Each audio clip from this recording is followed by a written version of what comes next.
Vivam, bem-vindos ao Pergunta Simples, o vosso podcast sobre comunicação.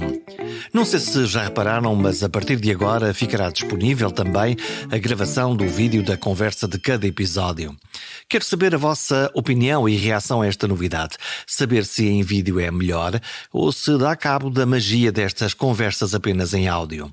Dentro de dias conto também apresentar um programa de apelo a patronos do Pergunta Simples. O que é isso? Pergunto a vocês. É uma subscrição voluntária de baixo custo e que sinaliza o apoio desta comunidade a estes e outros conteúdos. Todos os euros recolhidos servirão para pagar os servidores e demais serviços que mantêm este programa aberto, livre e gratuito, como é agora e como sempre será. Vamos ao programa de hoje, que já se faz tarde.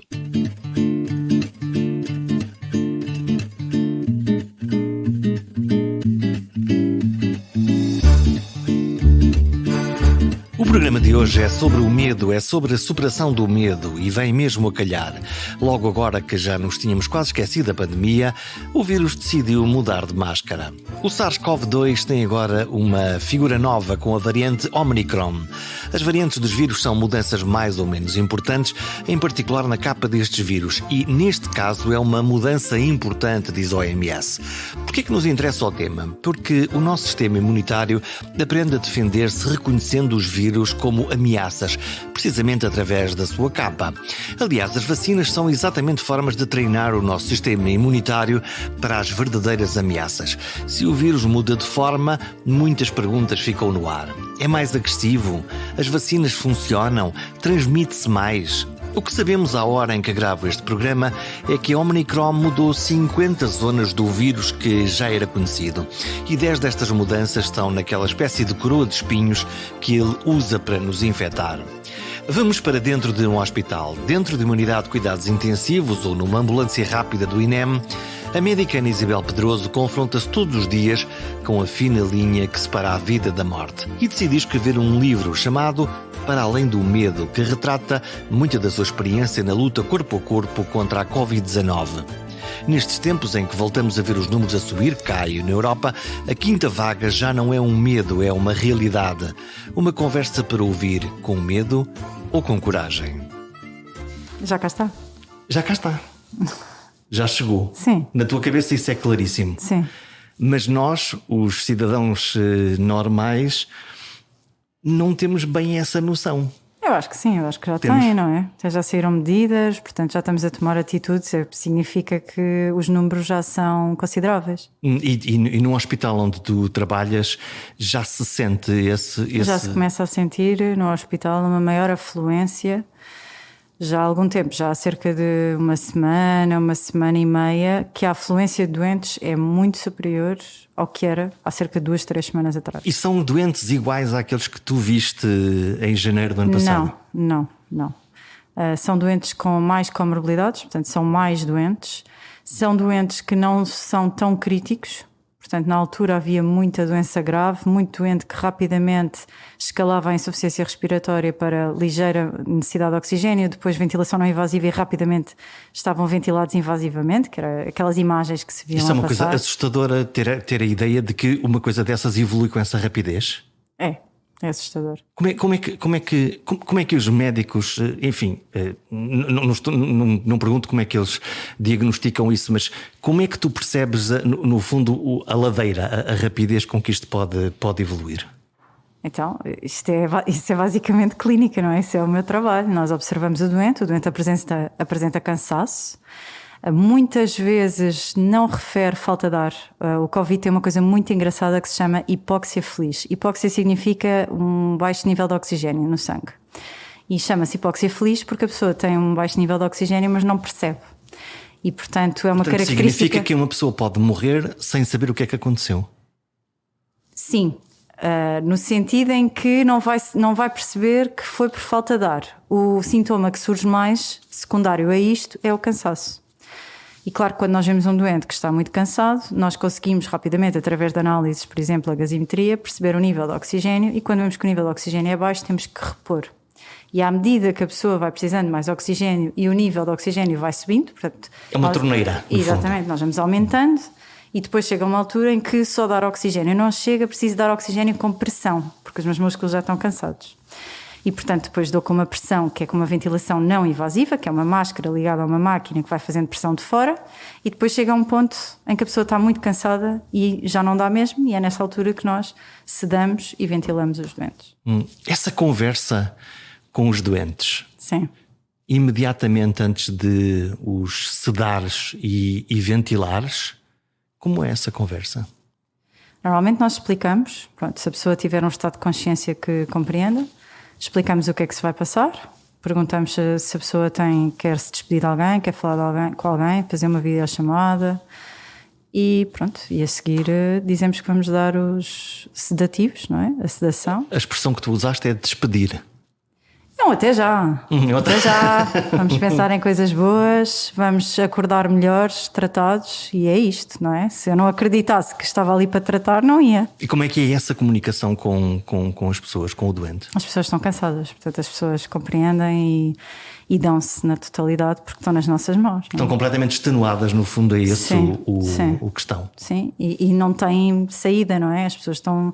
Quando se está verdadeiramente doente, compreende-se o quanto precisamos de um sistema de saúde, de um sistema nacional de saúde, por exemplo, que nos acolha e que trate de nós. E no início do Covid, relembro isto, que eu acho que isto é importante, quando apareceu o Covid, o Sistema Nacional de Saúde era o único que ficava com doentes Covid. Portanto, os Tudo o hospitais resto fechou a privados porta, não é? Não recebiam estes doentes. Exatamente. Ok, nessa conversa tu dizes-me as pessoas no fundo estão extenuadas, estão no limite das suas forças, mas tu olhas nos olhos das pessoas, apesar daquele equipamento todo de astronauta, claro que sim. Tu olhas nos olhos das pessoas e vês o quê? Vês medo, ansiedade? Medo. As pessoas têm medo, claro. Qualquer um de nós tem medo de ficar doente, qualquer um de nós não tem medo do que não controla, não sabe para onde é que vai. E depois as pessoas ficam sedadas muito tempo e não vão ter memória dessa altura. Até quando nós acordamos estes doentes, eles não sabem se é segunda, se é terça, se passaram 15 dias, um mês. Portanto, não têm noção. Algumas pessoas, por acaso, referem que se lembram de barulhos, os alarmes, os ventiladores, as seringas perfusoras. E lembram-se ou imaginam? Não sabemos. É uma mix de doença, alteração do nível de consciência, de drogas, não é? Porque a sedação são fármacos, são drogas. Portanto, é um mix. Não sei se são memórias que se lembram mesmo ou se depois já são coisas que já têm porque já estão acordados e sabem que isto existe. Isso é quase assustador de pensar que a sedação se calhar não está a funcionar a 100% e que há um nível lá de vigília. Nós temos como controlar isso. Como é que se controla isso? Como é que isso se sabe? Nós temos mecanismos para controlar, portanto, máquinas que nos controlam o nível de consciência das pessoas. Estamos a falar dos cuidados intensivos, no fundo, claro. Onde os doentes estão vigiados 24 horas e todos os olhos estão sobre vários doentes. Exatamente. Eu quando olho exatamente para uma unidade de cuidados intensivos e com a pressão que os médicos sofreram, imagino, não sei quantos procedimentos é que um doente tem que fazer por hora, quantas intervenções é que se fazem por hora ou num turno, quantas vezes intervens tu num doente? Depende do grau do doente, depende do turno, se são 24 horas, os enfermeiros é que normalmente fazem turnos. Mas estão sempre a fazer qualquer coisa? Estamos sempre por perto, não é? Depende da maneira como ele está. Se o doente está estável, se o doente está instável, depende se acabou de entrar. Quando os doentes entram nos cuidados intensivos temos que colocar devices, colocamos catéteres centrais, colocamos linhas arteriais, fazemos uma série de coisas que faz parte. E depois estabilizamos o doente e lá fica a ser curado. E quando tu tens uma quantidade muito grande de doentes ou uma grande pressão na unidade, e vamos falar sobre o medo. Tu de resto escreves sobre o medo, escreveste um livro sobre o medo. Não tens medo de não fazer tudo o que é certo no tempo certo para o doente certo, exatamente porque a pressão é gigantesca? Eu acho que a primeira vez que nós sentimos medo, médicos, com isto do Covid, foi precisamente por isso. Foi porque nós começámos a ouvir os relatos dos nossos colegas na Europa, em Itália e em Espanha, e eles referiam não só a insuficiência respiratória, que era difícil de tratar, tudo bem, essa parte é médica literalmente pura, mas porque não tinham como chegar a todos os doentes. E por serem muitos doentes, é óbvio que o trabalho não é igual a quando eu estou ali dedicada 100% a um doente. E portanto isso é algo que nos dá medo, não é? E algo que ninguém quer ir para casa com aquela sensação de podia ter feito o meu trabalho melhor. Mas isso na realidade é quase uma impossibilidade quando tu tens uma unidade que está preparada para 10 doentes, para 12 doentes, tens pessoas para tratar esses doentes e subitamente se aparecerem 20, tu tens que fazer alguma coisa por estas pessoas, ou não? Sim, nos cuidados intensivos é um bocadinho diferente de outras enfermarias, porque é preciso ter ventiladores, é preciso ter seringas professoras, é preciso ter uma série de coisas. Mas não basta equipamento. Exatamente, esse é o ponto. Sim, e pessoas, exato. Portanto, vai sempre ser um número limitado. Daí a ter-se falado tanto de transferir doentes, até houve inclusivamente doentes nossos que foram para a Madeira. Não sei se te recordas. Porquê? Porque nós já não tínhamos mesmo capacidade, já não havia mais camas de intensivos. Os intensivos é algo muito específico e, portanto, tem mesmo que ser numa cama específica de intensivos. Olhando para este dezembro, olhando para o janeiro, nós estamos num momento em que estamos a gravar, em que estão anunciadas mais algumas medidas, verificação de certificado, testes e por aí fora. Vamos viver um janeiro igual? Eu acho que não. Acho que não. Acho que nada vai voltar a ser igual àquele janeiro. Acho que este janeiro não vai ser igual ao janeiro de 2019. Mas também não vai ser o janeiro de 2021. Olhando para este janeiro em relação ao outro janeiro, há bocadinho estavas-me a dizer que estes doentes que agora estão a aparecer são doentes mais doentes que têm os mais outros. comorbilidades, têm mais doenças. Porque nós temos uma grande parte da nossa população vacinada. O nosso país realmente aderiu a isto e compreendeu que se estivermos vacinados a probabilidade de termos doença grave é muito menor. E isso nota-se. Isso nota-se bastante, porque há muitas pessoas infectadas, mas a percentagem de doença grave, aliás já saiu, que é menos 80% em relação ao ano passado. Já existem essas estatísticas e isso é relevante. Portanto, e isso no hospital. aqueles doentes que agora aparecem são doentes que têm problemas imunitários mais sérios, são outras doenças. Não vacinados, muitos. E que tenham outras doenças que acabam por descompensar sempre que têm uma doença de base, seja uma infecção, por exemplo, pelo vírus influenza, pela gripe, que acabam por descompensar nesse sentido. E já agora, essas pessoas, quando as coisas não correm bem, quando as pessoas morrem, apesar de estarem positivas Covid, é justo dizer que elas morreram de Covid quando têm não sei quantas outras doenças de base? Foi o Covid que as conduziu à descompensação. Sim. E portanto Foi para ti essa a causa. é claro. Sim. E, para mim é. Nós não temos estatísticas ainda, pelo menos públicas, do número de pessoas vacinadas ou não vacinadas que são internadas, que Com precisam... muita pena minha. Não é? Porque esse número dava-nos quer dizer, para mim dava-me jeito de conhecer. Sim. O que eu falo da minha experiência, ou seja, é uma sensação que eu tenho. Eu não te consigo dizer objetivamente, olha, 8 em cada 10, 7 em cada 10, não consigo. E eu gostava de conseguir dizer isso. Estamos a falar de quê? Doentes mais velhos, imagino? Alguns. E outros mais novos, também com descompensações? Descompensações não, que não são vacinados e que ficam com o Covid, não é? Porque o Covid não dá doença grave apenas a pessoas que não têm doença. E não te apetece isto quase um absurdo, quase chocalhar essas pessoas como se tu pudesses ter um botão do tempo e dizer-lhes... É muito difícil. É muito difícil. É muito difícil pessoas que continuam a fazer publicidade contra a vacina, continuam a dizer... Pessoas que dizem que o Covid não existe. Isso é incrível hoje em dia. E é incrível como é que elas têm voz e pessoas que as seguem. Pronto. Eu acho isto incrível. Qual é a tua tese? Porquê é que esta narrativa de que o Covid não existe, a vacina se calhar não faz sentido nenhum, no fundo estão a exagerar, isto é uma histeria...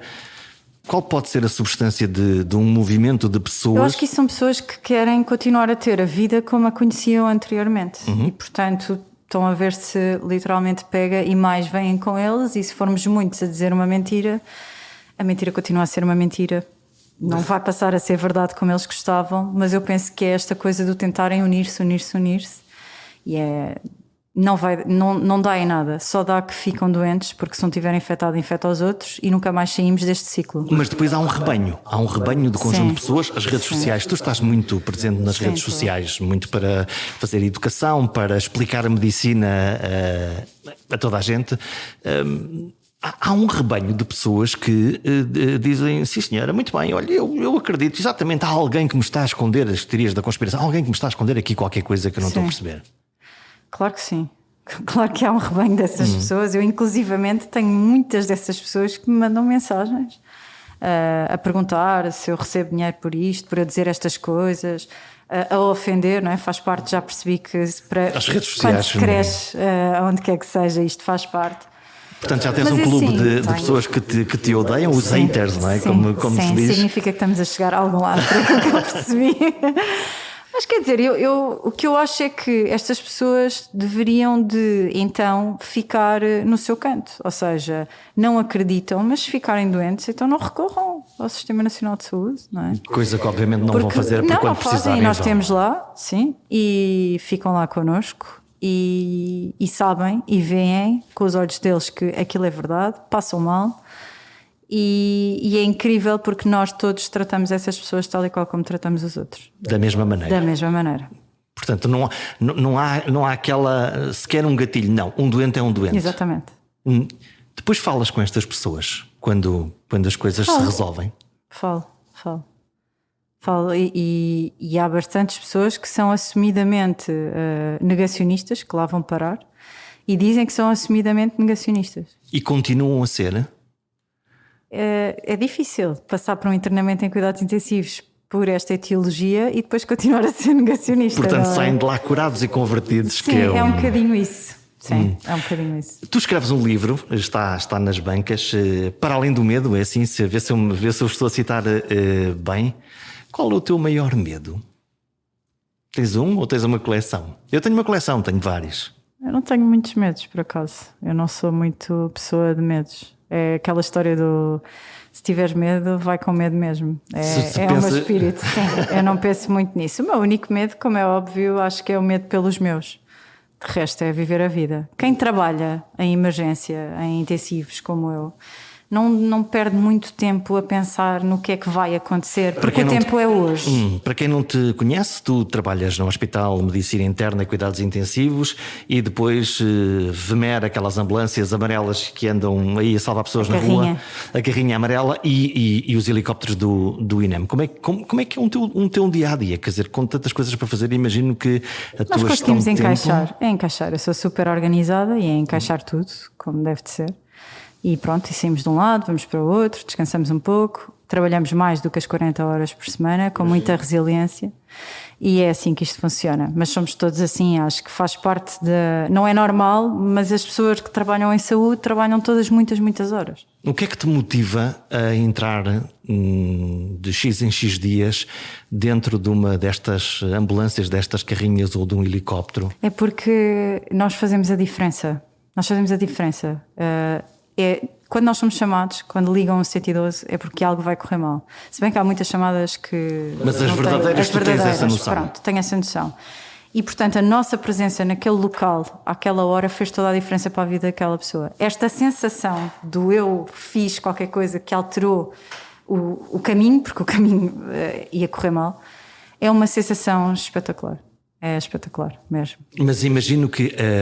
E é uma sensação que me faz viver a vida de uma maneira diferente, porque eu aproveito hoje, não é? Não é amanhã, depois da amanhã, daqui a 10 anos. Não, é agora. Tens essa noção muito clara na tua cabeça? Tenho, é aquela noção. Muitas vezes eu falo com as pessoas mais idosas e elas dizem-nos isto: olha, temos que aproveitar mais o presente, não é? Muita gente diz: o presente é o presente porque é um presente. E é mesmo, quem trabalha em emergência vive assim, não tem outra forma de viver. E no caso da emergência médica, tu chegares a um sítio, obviamente a responder a uma coisa grave. Sim. Eu quero, enfim, vislumbrar que a probabilidade de sucesso não é alta, ou é? Normalmente, para mim é sempre alta. Ou seja, eu nunca vou a pensar que não vou ter sucesso. Vais focada nisso? Claro. E que tipo de doentes é que tu vais encontrar? Politraumatizados? Pessoas que... Politraumatizados, paragens cardiorrespiratórias, infarto agudos do miocárdio, obstruções da via aérea, crianças, é tudo, não é? Tudo que pode acontecer. Não sei. E vais e vamos com tudo, claro. É assim que se trabalha em emergência.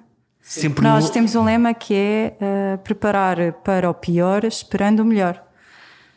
E sempre no risco, sempre a uma velocidade necessária. Sim, é verdade. Também não penso nisso. Eu vou.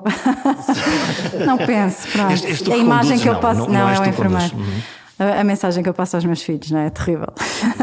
E depois chegas lá, chegas ao sítio, tens pessoas, tens familiares, tens pessoas angustiadas, desesperadas. E na casa delas, porque é diferente. O hospital é um local controlado e ali é onde for, não é? Na via pública, em casa, no café, no restaurante. Como é que lidas com isto tudo? Lido Porque tu não bem. podes fazer aquela coisa que é, ok, agora vão-se embora daqui, que Posso. eu agora... Podes? Posso, claro. Se for preciso, se eu achar que é o melhor, posso obviamente pedir às pessoas para sair e não há ninguém que diga que não, não é? Porque às tantas tu tens intervenções tipo pôr tubos, tu fazes coisas sobre as pessoas, tu entras no espaço da pessoa. Ponto. Fazemos no espaço da pessoa uma sala de reanimação, em qualquer lado. Sou eu, um enfermeiro, 2 bombeiros e pronto, está feito, é uma equipa que funciona lindamente. E nestes tempos de Covid, em que estamos todos no hospital, tu super equipada, Na rua também. Também na rua? Sim, temos todos os cuidados. E o carro, as ambulâncias são todas desinfetadas, com todos os cuidados. Isto foi tudo na primeira vaga, foi tudo organizado, foi tudo protocolizado. Sim. O que significa que quando tu és chamada, já estás equipada para ir? Depende do que é que vamos, não é? Há por exemplo, dispneia, portanto, a falta de ar. Dores torácicas, coisas que... febre, não é? Portanto, isto faz pensar mais que possa ser um doente com Covid. Que não é alguém que partiu uma perna ou politraumatizado de um acidente. Exato. Claro que a pessoa pode ter Covid e ter um acidente, não é? Mas pronto, regra geral, não é isso que acontece. E qual é a sensação de, nas tuas mãos, ressuscitares alguém? É espetacular. É espetacular. Acho que é das coisas que nós ficamos mais felizes.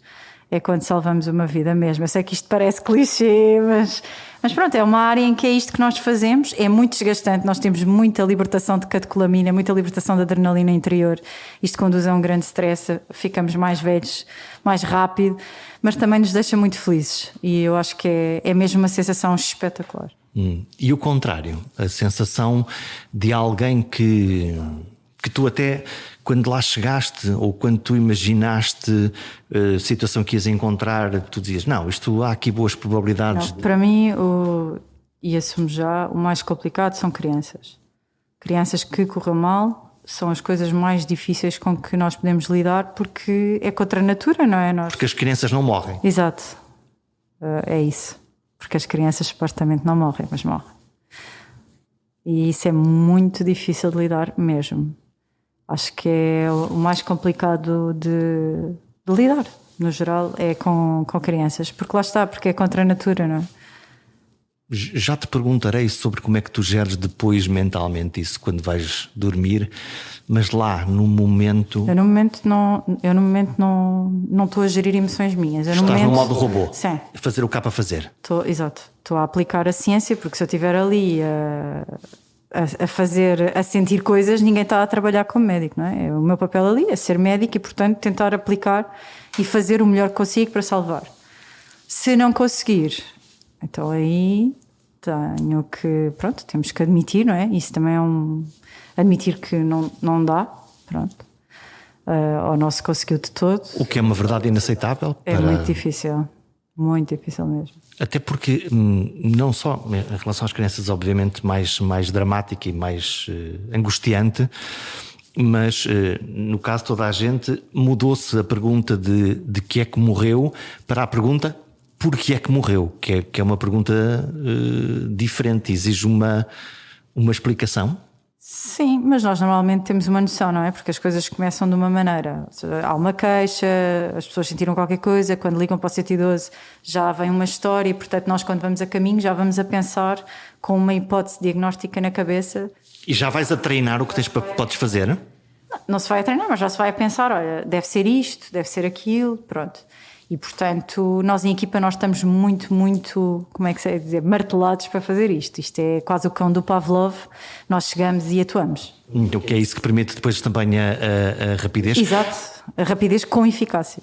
No caso, quer da intervenção de emergência, quer no próprio hospital, tu escreves no teu livro que uma das coisas que é crítica é a equipa com quem tu trabalhas. Sim. Quando nós trabalhamos com a atenção que tu trabalhas, no fio da navalha, literalmente entre a vida e a morte, Eu quero imaginar que as relações humanas, mesmo em tribos que se dão muito, há momentos em que esticam, vacilam. Aquela coisa de quem está contigo na batalha é mais importante que a própria batalha. Eu acho isso, para mim, se calhar há colegas que não consideram isso e é-lhes indiferente e portanto trabalham com qualquer pessoa. Quer dizer que não se zangam? Quem? Os médicos? Uns com os outros, com o pessoal, quer dizer que não se frustram, Não, quer dizer que... Zangam. Aliás, as pessoas de emergência e de cuidados intensivos são pessoas com uma personalidade muito vincada, muito forte e, portanto, constituir um grupo dessas pessoas é sempre complicado. E claro que nós temos maior afinidade uns com os outros, que depois se traduz numa melhor capacidade de trabalho, não é? E nós trabalhamos em equipa, nós temos discussões clínicas diárias dos doentes. Os doentes de intensivos são vistos até à mitocôndria, como eu costumo dizer, e partilhamos, portanto nós fazemos ciência várias vezes ao dia, porque partilhamos entre nós todos o que é que achamos, qual é que é o passo a seguir. Claro que há passos que têm que ser feitos agora e eu faço sozinha, mas há passos que são mais decididos em equipa. Há caminhos que podes seguir. E portanto há discussão clínica, e a discussão clínica entre grandes cabeças surge sempre, é discussão, não é? Faz grandes parte. cabeças e cabeças duras, digo eu. Tu estás a dizer que são pessoas com grande personalidade e com certezas muito absolutas. Claro. Porque tu não podes duvidar quando é para fazer alguma coisa. Sim, acho que não é? Não é isso que se pretende no médico. E duvidas? Às vezes duvido, às vezes tenho questões. Quando há tempo a pensar, por exemplo. Sim, quando há tempo a pensar. Por isso, questiono. Muitas vezes deixo questões que posso levar à reunião e discutimos em equipa. Às vezes há mais do que um caminho e acabamos por discutir também. Portanto, isso são coisas que sim, claro. Nesse tipo de discussões, o doente, neste caso, se for um caso grave, é mais complicado, mas os familiares são envolvidos nisso ou só em momentos posteriores? Essa é uma discussão técnica? É uma discussão técnica, apenas. Sim, é uma discussão técnica. Os familiares são sempre envolvidos em questões, por exemplo, quando nós achamos que já não conseguimos fazer mais, chamamos os familiares. Quando achamos que está a correr mal, chamamos os familiares. É o momento de desligar a máquina? Esse conceito existe? De desligar a máquina? Existe. Quando realmente se torna fútil e aquilo que estamos a fazer pior, portanto é a beneficência versus maleficência ao meu doente. Interessa-me falar sobre isso, porque uma médica muito treinada, muito focada, muito a viver no limite do limite, está a um passo muito pequenino do encarniçamento terapêutico ou não? De dizer, eu ainda consigo fazer aqui mais qualquer coisa. Por acaso eu acho que isso pode acontecer, mas eu tenho muita capacidade de autoavaliação, de parar e fazer retrospectivas. Eu acho que aprendemos sempre, depois de cada caso clínico, pensar no que é que aconteceu e o que é que eu podia ter feito diferente. E eu acho que sozinha? Eu faço isso com... Depende, se forem, por exemplo, se for na rua, faço isso em equipa, com a equipa que teve comigo, que é que podíamos fazer diferente, se não faço sozinha, obviamente. E eu acho que isso é uma noção que nós cada vez temos mais, ou seja, quando saber parar, quando é que eu já estou a induzir mais dor, por exemplo, ao meu doente, do que lhe estou a fazer bem, não é? Como é que tu lidas com a morte? Faz parte da vida. Assim, com essa... Mas faz parte, é a única certeza que nós temos. Porque, no fundo, treinaram-te desde que sonhaste, imagino, ser médica, treinas-te para promover a vida. Sim. E todos os dias lidas exatamente com o fim. Sim, mas eu tenho uma compreensão, ou seja, aquelas pessoas que estão comigo, normalmente, por exemplo, nos cuidados intensivos, têm uma doença, nós tentámos fazer coisas, estudámos, há um caminho, portanto, aquilo faz todo um sentido. Não correu bem, portanto, outra coisa é a emergência. A emergência é diferente porque é mais abrupto, não é? Não houve esse trabalho todo por detrás. O telefone toca e estamos a correr, exatamente. Acontece, tens que intervir e vamos logo para... Os médicos sofrem de hipocondria também. Porque eu sou hipocondríaco, portanto tenho sempre em algum irmão que queira falar sobre isto. Também há médicos hipocondríacos. Eu até acho que é mais aquela história da Casa de Ferreiro Espeto de Pau. Eu acho que nós deixamos passar mais as coisas. Não se cuidam? Sim, acho que nos cuidamos pouco. Os médicos não têm medicina no trabalho, não é? A medicina está no trabalho. Nós temos medicina do trabalho. E chateiam-nos muito os chefes para nós irmos, porque a gente não vai muito. Mas nós temos medicina do trabalho, sim. E és bem comportada, vais? Vou. Faço as minhas coisinhas de vez em quando, mas faço mais porque penso, tenho filhos, tenho que, não é? Do que pensar. Ou seja, eu nunca fui hipocondríaca e se fosse por mim para tratar de mim, isso não ia acontecer. Tenho muito esta noção. Eu tenho a ideia que os médicos são péssimos doentes. São. Sem dúvida. Eu nunca tive doente à séria, mas tenho a certeza que ia ser terrível. Porquê? Porque sabem demais? Sim, sabemos demais. Temos noção demais do que é que pode acontecer. Eu acho que sim. Acho que às vezes é bom não saber, não é? Costuma ser que a felicidade também roça ali um bocadinho com a ignorância. A ignorância é uma benção, não é? Exato, e neste caso é mesmo. Olha, tu na primeira vaga Covid, na primeira vaga sim, na primeira vaga tomaste uma decisão radical. Agora estamos a falar da tua família, que foi sair de casa para os proteger. Sim. Sair de casa, viver noutro sítio? Sim. Não os ver? Não os abraçar? Não. Quer dizer, eu vi-os. Eles estavam na televisão, não é que nem? Não, eu ia. Portanto, eu moro num sexto andar e eu vi-os. Tipo, eu estava cá em baixo, eles estavam lá em cima na varanda. Eu vi-os. Sem beijos? Sem beijos. Sem nada. calor? Sem nada. E? Sim. Foi muito duro. Foi mesmo terrível. Foi dos momentos mais complicados, porque na altura foi tudo muito rápido. Portanto, lembro perfeitamente, eu estava a fazer um estágio, domingo houve uma reunião, segunda-feira fui chamada do estágio, acabou o estágio, e quarta-feira foi o meu primeiro banco de Covid. Foi assim, bum. E portanto eu saí na quarta-feira de casa, portanto foi o meu primeiro banco e acabou. E sair sem saber quando é que se volta, ninguém sabia como é que isto era. Nós tínhamos muito medo, nós achávamos que o vírus era tipo o ébola, que se pegava pelas superfícies. Não se conhecia quase nada. Tínhamos medo de tudo. E portanto, e depois lá está, nós tínhamos muito aquelas imagens dos os espanhóis, dos italianos, que aquilo estava ao caos, e havia aqueles vídeos dos WhatsApps e estas conversas todas, aquilo ficava cá dentro. E então eu comecei a ouvir um colega a dizer que ia sair de casa, nunca tinha pensado nisso na vida.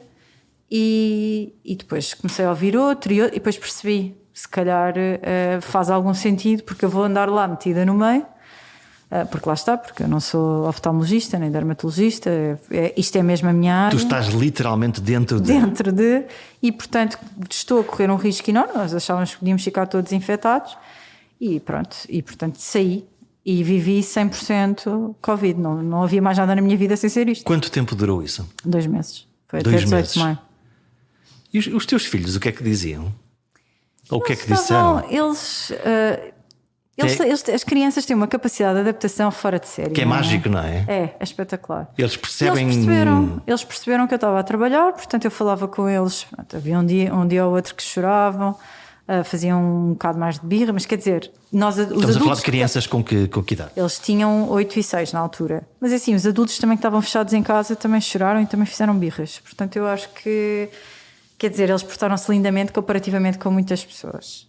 E eles sempre compreenderam que são meus filhos, não é? Portanto, faz parte. Eu não poderia mudar. É uma coisa engraçada na emergência, que há muitas mulheres que depois de serem mães saem destas áreas e vão para áreas mais... O que faz sentido, não é? Ou não? Porque é que eu hei de deixar de ser eu própria só porque tive filhos? Quando tu descobriste que ias para a médica, disseram-te isto, que iam acontecer estas coisas? Não, eu não me candidatei, eu não me inscrevi a isto, nem sabia que ia haver Covid, nem nunca tinha pensado nisso. Aliás, já tinham vivido isto um pouco com a gripe A. Nessa altura eu não estava de licença de maternidade da minha filha e não vivi muito isto e, portanto, foi engraçado.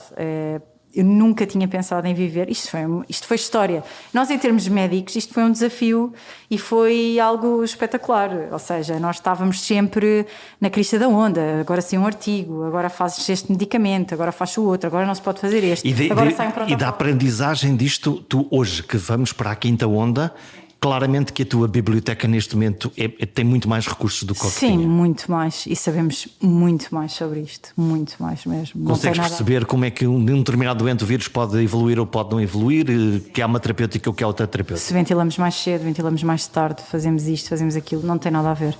A nossa experiência agora é completamente distinta. E é para sair de casa outra vez ou desta vez não? Não, eu não saio mais de casa. Não saio. Além de mais, estamos todos vacinados. Qualquer dia as crianças também, portanto. Portanto, vamos fazer este nosso percurso. Passamos o Natal descansados ou para ti tens... Descansados, quer dizer, eu penso que talvez seja melhor fazer teste, se for possível. Sim, os testes rápidos estão aí nas farmácias, muito fáceis de fazer. Não há razão para não neste se momento. fazer. Eu faço montes de vezes testes. Embora aquela ideia de pôr uma zaragatoa quase até à garganta. Mas temos que normalizar isso. Não vale a pena. Portanto, é para fazer e é para andar para a frente. Sim.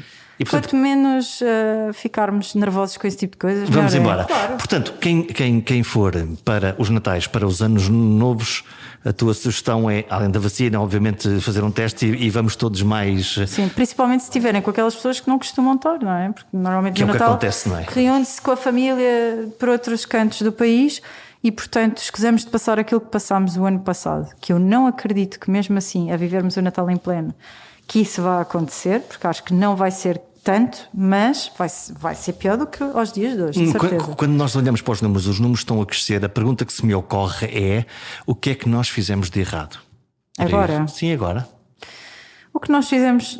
Porque supostamente fizemos a coisa toda certa, não é?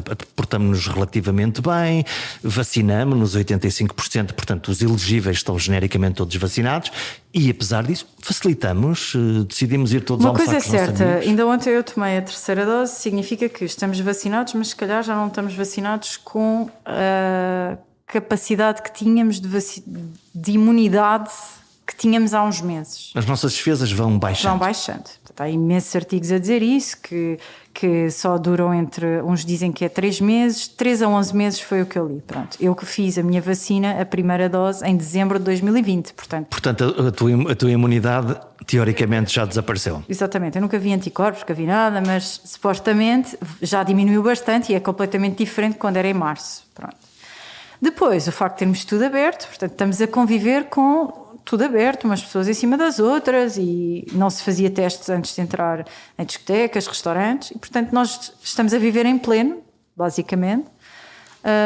E, claro, agora estamos a lidar com isto, que é... E há uma coisa que é importante... inevitável que isto que acontecesse. Sim, e há uma coisa que é importante as pessoas perceberem, que é, se os números estão altos, significa que há muita gente infectada. E quanto mais pessoas estão infectadas, mais pessoas se vão infectar. Isto é aquela história do RT, não é? Portanto, é preciso perceber isto, que é muito difícil de, agora de repente, os números descerem. Para os números descerem, nós temos que parar de nos infectar uns aos outros. Portanto, se tivermos 10 casos, esses 10 podem infectar outros 10. Se tivermos 1000, isto é exponencial. Exatamente. Portanto, para subir é sempre a subir e depois para baixar é um ai Jesus. E só costuma baixar quando nos fechamos em casa. Daí aquela semana que nós vamos estar fechados. Teoricamente, não é? Pelo menos é esse o plano. Sim, nós também já nos habituámos aqui a um plano, depois o plano muda. Eu acho que nós temos que nos adaptar ao presente, como eu dizia. Hoje é assim, amanhã logo se vê. Eu hoje posso fazer isto, não posso fazer aquilo e vamos nos... Exatamente. Isto ainda vai durar algum tempo. Eu vejo-te muitas vezes na televisão a falar de maneira a que os médicos não falam. Qual é o teu truque? Qual é o teu segredo? Tu não falas mediquês. Pois não, não falo. Mas isso não foi isso foi um processo natural? Foi. Ou tu tiveste a percepção de que isto aqui em termos de comunicação não está a funcionar tão bem e então eu vou explicar? Eu acho que foi um processo natural porque eu sempre tive muito esta capacidade de explicar às pessoas que me rodeavam, de simplificar termos técnicos mediquês. Aquelas coisas que a gente lê lá nos exames e nas radiografias. E quando eu comecei a ir à televisão diziam-me sempre: olha, por favor, não use termos técnicos porque senão as pessoas não vão entender. E eu ficava a olhar e pensava: claro que não vou usar, eu sei para quem é que estou a falar, não é? Eu sei que se for a um congresso de médicos eu não vou falar como estou a falar agora. Portanto, eu sei que tenho que adaptar a minha comunicação para o meu público. Então, e como é que porque normalmente o que acontece é que muitos dos especialistas, eu não estou só a falar dos médicos, os grandes especialistas, no fundo, quando vão falar a um espaço público ou uma televisão, eles estão a ser vistos pelo grande público, mas também pelos seus pares. E então, depois quando chegas lá ao serviço e dizem, olha, isto se calhar não foi dito com o rigor científico do... Os meus pares não adoram, eu compreendo, porque isto é algo completamente diferente do habitual, mas é um caminho meu que, se eu estiver a ligar a esse tipo de pressão, o caminho não continuava, eu acho que não é por aí. Portanto, eu adaptei-me e não estou, quando estou a falar na televisão, não estou a falar para o colega sabe perfeitamente onde ir procurar as suas fontes fidedignas, não precisa de ouvir a Ana Isabel Pedroso. Sim, eu estou a falar para que toda a gente me entenda.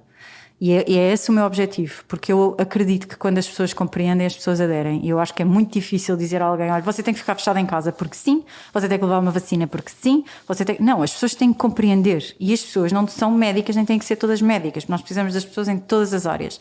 E eu acho que até é uma falta de respeito ir à televisão falar como se eu estivesse a falar com colegas, sinceramente. E uma das coisas que eu também noto muito é que quando chamam grandes professores doutores, que são, pá, espetacular, ninguém entende nada. Ninguém. Eu uma vez lembro perfeitamente, fui a um programa da manhã, um telejornal da manhã, muito conhecido, e que cheguei lá e era mononucleose infecciosa, que é uma patologia super batida. Os sapinhos dos bebés na boca. Pronto, e cheguei e falámos a doença do beijo. Cheguei, falámos, e no fim o jornalista, que também é alguém muito conhecido, disse-me assim: olha, eu já falei com tanta gente sobre isto, porque todos os anos há o dia olha, não falei, pronto. E ele disse: só agora é que eu percebi o que era. Obrigado.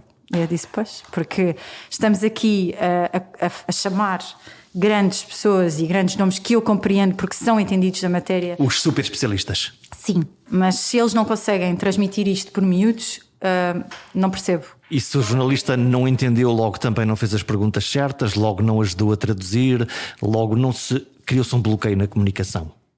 Na comunicação para o público-alvo comum, não é? Claro que os outros colegas devem ter adorado e com certeza quando ele chegou ao serviço devem-lhe ter dito: epá, a tua intervenção foi espetacular. Grande prémio especialista doença do beijo. Ainda bem, isto é que foi... espetacular. Só que depois a senhora que trabalha no bar do hospital não percebeu nada. Não. E eu não estou a falar para o meu colega. Porque para o meu colega eu falo no hospital e nos congressos.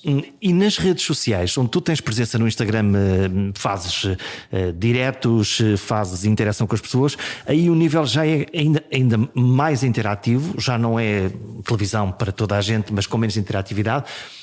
Como é que é esse diálogo que tu crias? Da interação.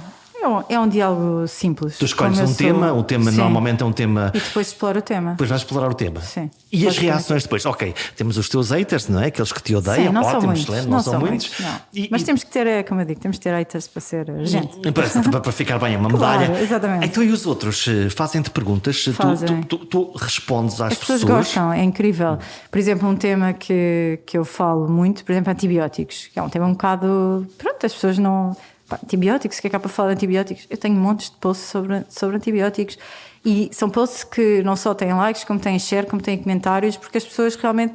fiquei a perceber o que é isto e fiquei a perceber porque é que eu tenho que tomar desta maneira, porque é que eu não devo guardar a caixinha, porque é que... Pronto, e eu acho que isto é importante, já ganhei. O que eu sinto é, já ganhei. Se houve alguém que percebeu algo que não compreendia antes e se isso vai alterar o seu comportamento e essa pessoa vai passar a ser mais saudável por causa disso e em consequência a comunidade inteira, porque nós vivemos em comunidade, que também foi algo que eu acho que se descobriu com o Covid. Havia muita gente que não se lembrava disso, que vivia no seu umbigo e agora percebeu, exato, que se vive em comunidade. Então já ganhei, é este o meu espírito. Dentro de momentos tu embarcarás num veículo do INEM para salvar pessoas. E para fecharmos esta conversa, ocorre uma pergunta que a Inês Menezes faz regularmente aos seus convidados, que é: o que é um dia bom para ti? Um dia bom para mim? Fora do trabalho. Um dia bom, tens um mundo inteiro. Não, um dia bom é um dia em família, um dia tranquilo, a fazer algo que eu gosto. Para mim é um dia bom. Não é preciso ser nada assim do outro mundo. Afinal, a simplicidade bem que pode ser o melhor caminho. E o retrato de um dia bom pode ser simplesmente estar com quem mais gostamos, sem mais nada. Como o Natal está aí e para que ele seja vivido com menos ansiedade, talvez seja avisado redobrar os cuidados para deixar o vírus fora da ceia. Mais uma vez, simplicidade. Manter a distância física, lavar as mãos, usar a máscara, além da óbvia toma da vacina. É que, além do medo, não há só a coragem, há a felicidade. Pode ser fugaz, mas é felicidade. Até para a semana.